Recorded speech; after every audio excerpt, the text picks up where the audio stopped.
Le président du département s'envoie devant les dégâts. La moitié du laboratoire d'analyse est complètement détruit. Le feu a pris dimanche dans la nuit. Au lever du jour, alors que près de 80 pompiers s'affairent depuis plusieurs heures, une épaisse fumée noire continue de s'évacuer du bâtiment. Des produits dangereux sont entreposés sur le site et les soldats du feu tentent de maîtriser au plus vite l'incendie. 24 heures après, ce lundi matin, à l'heure de l'embauche, les salariés découvraient donc leur lieu de travail totalement impraticable.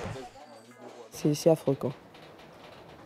On se rend compte que tout le matériel qui est là, c'est plus qu'un tas de tôle, alors qu'au départ, c'était des appareils de pointe. Je pense aux collègues et l'outil reconnu au niveau national qui était devenu le laboratoire, donc il faut, après le contre-coup, il faut rebondir, quoi. Rebondir, mais comment ? Le département devra raser le bâtiment pour mieux le reconstruire et surtout en urgence, honorer les clients du laboratoire. Ce sont les communes, ce sont les agriculteurs, ce sont toutes les industries agroalimentaires. Et puis ne pas perdre les marchés qu'on avait gagnés à l'extérieur, puisqu'on fait des analyses pour des hôpitaux de Bordeaux dans ce laboratoire. Et l'urgence aujourd'hui, c'est de savoir comment on peut assurer la continuité du service. Une cellule de crise a été mise en place pour trouver des solutions.